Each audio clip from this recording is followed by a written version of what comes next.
What it do, what it do, what it do. Thank you for tuning in to another episode of Fresh Off the Yard TV. It's me, B. Thank y'all for tuning in, the few that did watch. But today, I'm going to tell y'all how I turned 18 months in the motherfucking hole for attempting a race riot. First off, don't never believe these punk ass jailhouse lawyers. I ended up getting 5 years on a non-violent crime. And here in Missouri, I'm from St. Louis, but here in Missouri, they say you only have to do 2 months per year. So if I got 5 years, that's 10 months. I got 8 months of county time in. So what these jailhouse lawyers say is, oh man, you finna go up the road, get your D.O.C, Department of Correction number, you coming back home. Which was a fucking lie, but I'm under that assumption. So I'm like, that shit, let me snatch this file, because I could have beat my case, honestly, because they ain't had shit. But I'm thinking, shit, I've already been in county for 8 months, go to the joint for 2 months, come home. But that's bullshit. It's up to the fucking parole board. They end up stretching my ass out, pause, and made me do the whole fucking 5 years because I was getting CDVs, which is conduct violations, all type of shit. So I end up accepting my 5 years. I get up the road. It was some bullshit. Now, in Missouri, you have to go through diagnostics when you go to the joint. When you go to diagnostics, that's your classification. They tell you your custody level, if you're going to a supermax, if you got your GED. Basically, you get classified. So in Bonterre, they have a perm side, which people that's there permanently, and then they have a diagnostic side where you go there, you classify, and then you go to your camp from there. So in diagnostics, you have to have a job or go to school for your GED. So my celly, I didn't have my GED at the time, so I was going to school to get my GED. My celly at the time had a job because he had his GED and he was working in import. So that's when, like, when niggas go on writs, when they have to go to court or they go to different court, different jails and shit, they have to leave their lighters or tobacco or whatever. Now on the perm side, you can smoke. On diagnostic side, you can't smoke.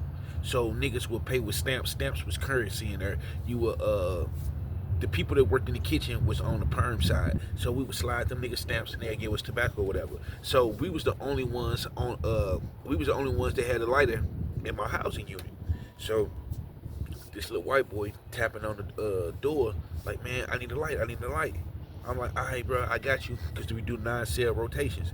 God damn it. Which means only 9 cells get out at a time. It's 2 tiers, 9, 9, 9, 9, and only 9 out at a time. So, and it's 23 and 1. You only get 20 minutes out your cell after every meal. Other than that, your ass is locked down behind that fucking door. So he kept banging on the door. So I'm like, man, I'm slapping the shit out you once the doors pop.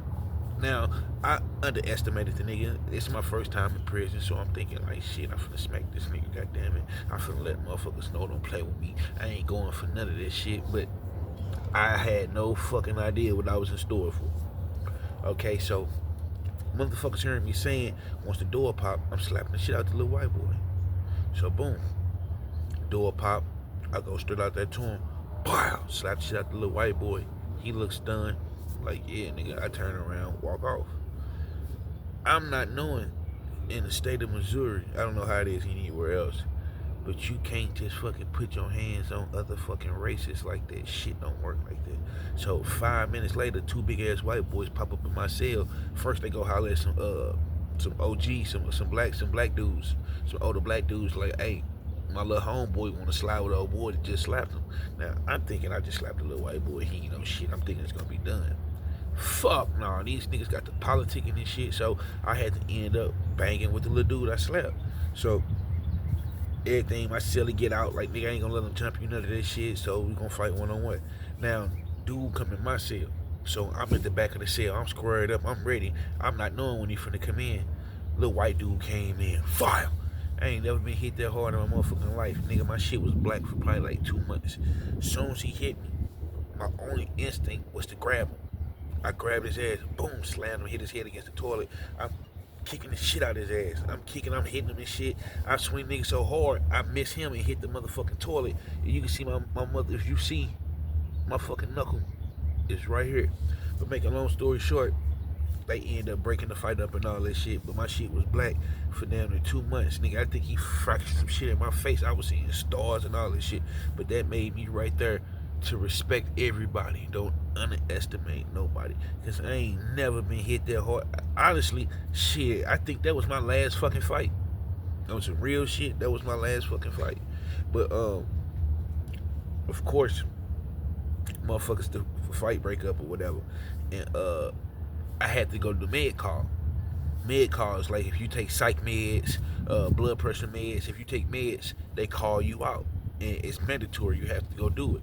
So, and that's another thing. When you fighting, if you whoop somebody ass, you gotta feed them, cause the nigga can't walk the child. He can't walk the child. See his face. They gonna run the cameras back. So if you whoop a nigga ass, you gotta feed him for him not walking to the child hall.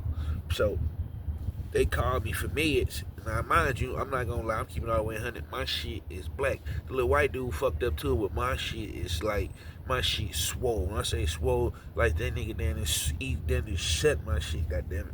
I whooped his ass, but he got his point across. But, so I was trying to refuse medical. They weren't going for that shit. So CO came to my cell, goddammit. I had some ice on my eye. I took that motherfucking thing off my eye. They're like, oh, hell no. They called me to the salad port, asked me what happened. I'm like, nothing. So then they put me in a hole under investigation. They end up running the cameras back. They seen the little white dude come in my cell.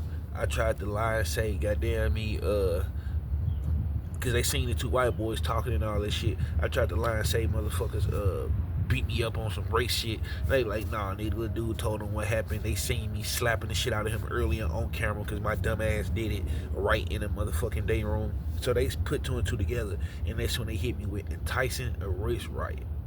I did 18 months in the motherfucking hole with a broke hand. As I told you, I hit the back of the toilet, my fucking hand was broke. All I could do was pray and jack off. You know how weird that is, trying to, with the non-dominant hand? I'm keeping it real with you, so that's how y'all know I'm not lying. All my shit can be fact-checked. I was in Bowling Green, Missouri from 2015 to 2020.